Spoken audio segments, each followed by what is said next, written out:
रहमानिर्रहीम। अस्सलाम वालेकुम स्टूडेंट्स, क्या हाल है, कैसे हैं आप लोग।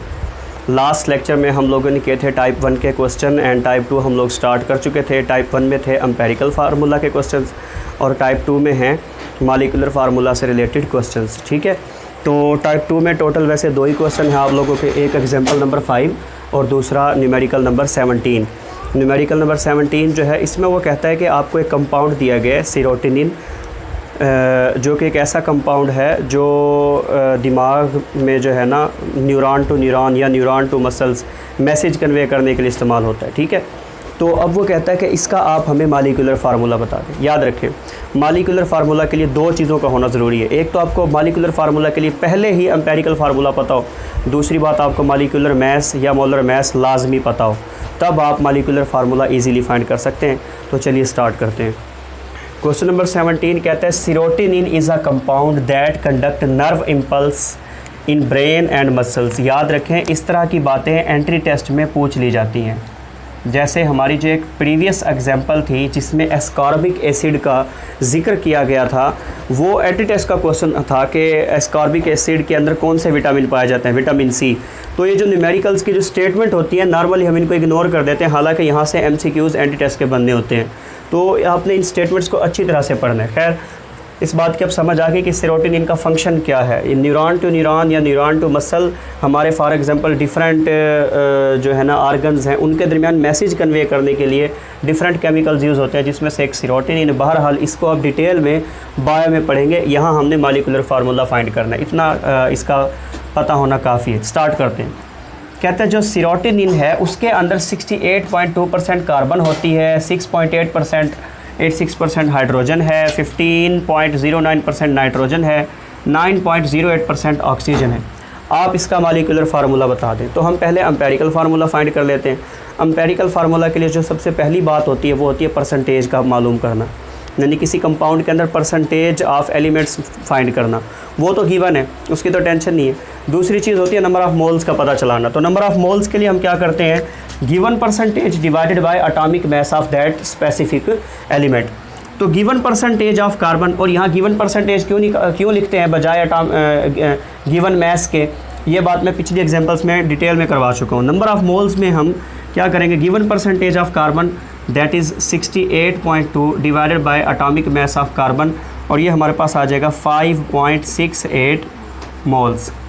Second, number of moles of hydrogen, ये हमारे पास हो जाएगा given percentage of hydrogen that is 6.86 divided by 1.008, और ये हमारे पास आ जाएगा 6.80 मोल्स।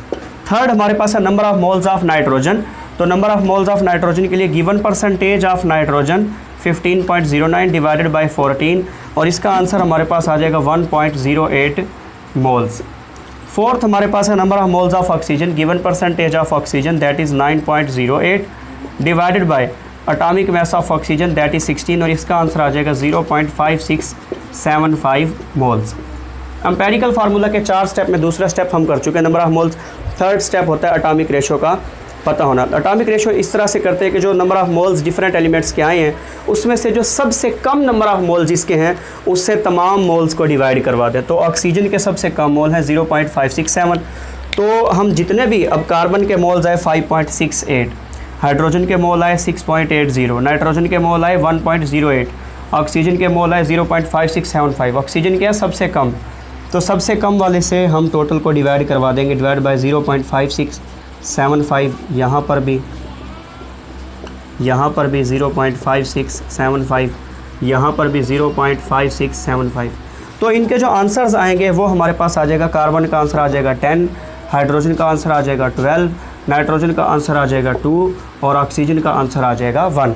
इस बात का मतलब ये हुआ कि एम्पेरिकल फार्मूला फिर हमारे पास बन जाएगा C10H12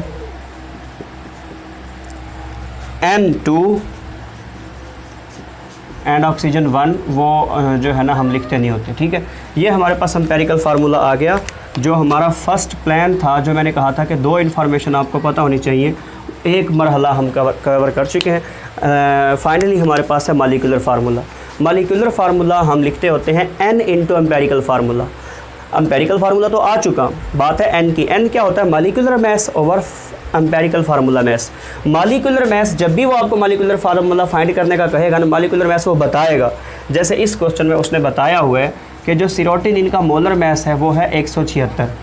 तो अब हम ये कर देते हैं कि n बराबर हो जाएगा हमारे पास 176 ग्राम पर मोल divided by empirical formula mass.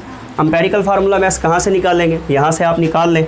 अब C10 है, यानी कि C10 एक कार्बन का होता है 12, तो 10 का हो जाएगा 12 ज़रब 10, ये हो जाएगा तकरीबन 120, जमा हाइड्रोजन का हो गया 12, जमा नाइट्रोजन 2 है, एक का होता है 14, 2 का हो गया 28 और प्लस ऑक्सीजन का होता है 16।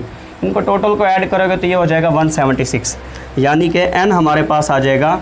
मॉलिक्यूलर मास भी 176 है और एम्पेरिकल मोलर मास जो उसने बताया था वो भी, या मॉलिक्यूलर मास वो भी 176 है और एम्पेरिकल फार्मूला मास भी 176 आ गए।